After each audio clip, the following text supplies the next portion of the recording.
Hello everyone, Mr. Kazi here with another lesson in chemistry, and today we're going to talk about chemical bonds. I know you're all excited about that. So let's get started here and see what we have in store today.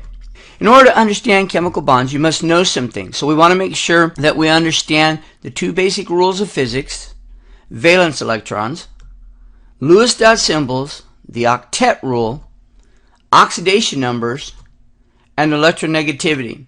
And we need to have these things down in order to understand chemical bonds. Now, the other thing here is, before we get started, make sure you have a periodic table. If you don't have a periodic table in front of you right now, you're not prepared to succeed.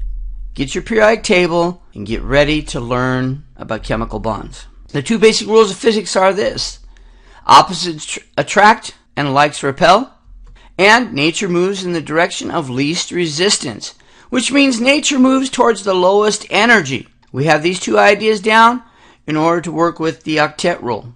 Alright, valence electrons, the electrons in the highest energy level, and that's usually the S and P's.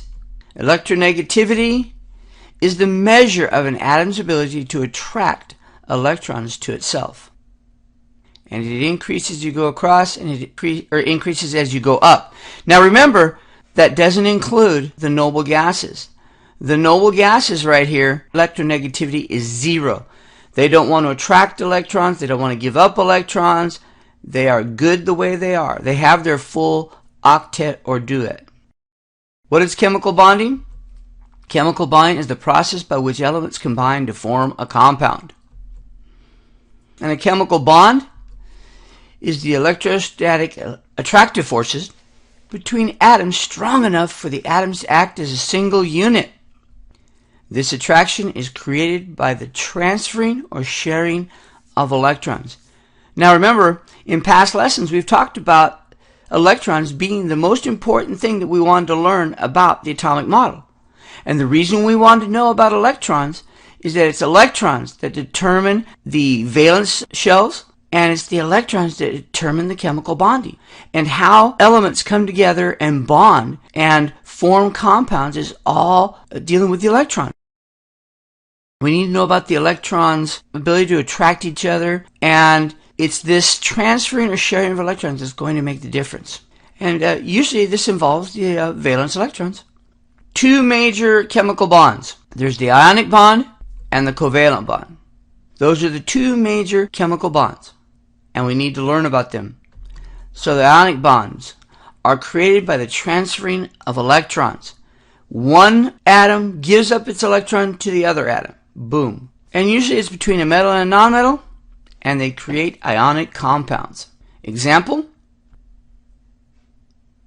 there's sodium and chlorine, and you'll notice here that sodium wants to lose and chlorine wants to gain. That's perfect. So sodium is going to give up its electron, and so the electron is transferred to chlorine, and when that happens we create two ions. As soon as the sodium gave up its electron, it got a positive charge, and chlorine accepted that transfer, and chlorine got a negative charge. And what happens to opposite charges? They attract. And so now we have that strong ionic bond created by the attraction between sodium ion and the chlorine ion. Covalent bonds are created by the sharing of electrons.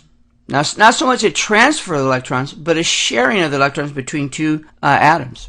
It's between a nonmetal and a nonmetal, and of course they create covalent compounds. Here's an example. We have some hydrogen and some oxygen. Now notice oxygen wants two electrons, and so we had to have two hydrogens. But by sharing electrons, that gives hydrogen its duet, and it gives oxygen its octet. So everybody's happy. Okay, now let's look at some examples here. What bond will form? Sodium and iodine together. So what bond is that? Hopefully you said ionic. Hydrogen and oxygen coming together. We kind of already did this one, and it's covalent. Here's a lithium and fluorine. When they come together, ionic. How about carbon and neon? Neither. Why? Well, there's no bond because neon is a noble gas. The octet's full. It doesn't want a bond. It doesn't need electrons, doesn't want to give up electrons. Then we have sulfur and fluorine, covalent. And arsenic and chlorine, covalent and somewhat ionic. Now it's a semi-metal, and chlorine's very electronegative, and so I would say it's probably mostly or predominantly covalent, but you're going to see some ionic property in it because arsenic being a semi-metal and can act like a metal or a non-metal. So on that one, a little bit tougher, but still doable. And you can check that with electronegativities and determine whether or not you want to call it covalent or ionic. Note, ionic and covalent represent extremes. Most bonds are somewhere in between, where they're somewhat ionic and somewhat covalent. And what we look for is it mostly covalent or is it mostly ionic? And a lot of that can be determined by their electronegativities. You know, ionic is a metal and a nonmetal, and covalent is a nonmetal and a nonmetal. It's a good rule of thumb to help you determine the bonds that you're looking at. Let's look at compound characteristics.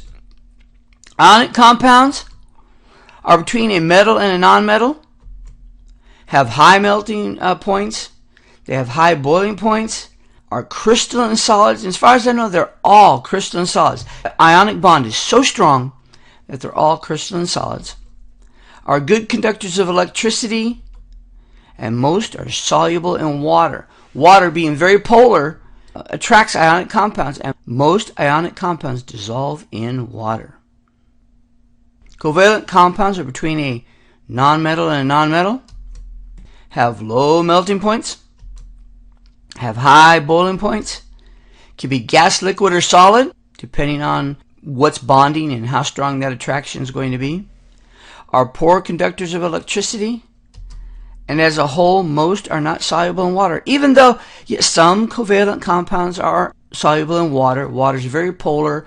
Remember, water is the universal solvent, and because water is polar, which we'll be talking about in a later lesson, it can dissolve more things than any other substance.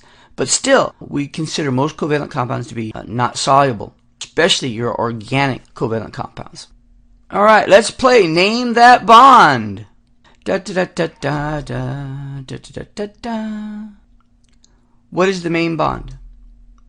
In lithium chloride, ionic.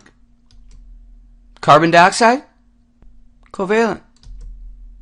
Ammonia, and that's called ammonia, not nitrogen trihydride. That's ammonia, covalent.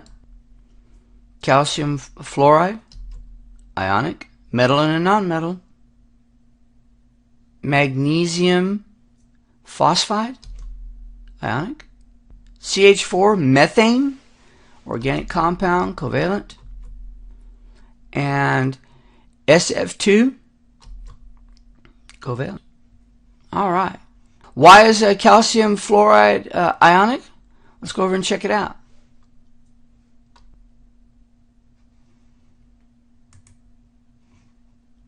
Why is CH4? Well, let's look at it. Covalent? Why? Here you go. Pretty self-explanatory. Thinking time. Predict the formula of a compound composed of aluminum and chlorine. First, decide if the elements will bond. Well, that's a positive and a negative, and we know opposites attract, so of course it'll bond. If yes, then determine the charges and bonds. Well, we already did that. 3 bonds. 1 bond. Just need 3 chlorines to make it work. If you have any questions, send an email to Mr. Kazi at mrkazi.com and check out www.mrkazi.com. PowerPoint videos and much, much more. A lot of notes there. And if you have any requests, you can go there and use the contact form and get a hold of me and ask for a lesson that you might like me to put together. And happy ions!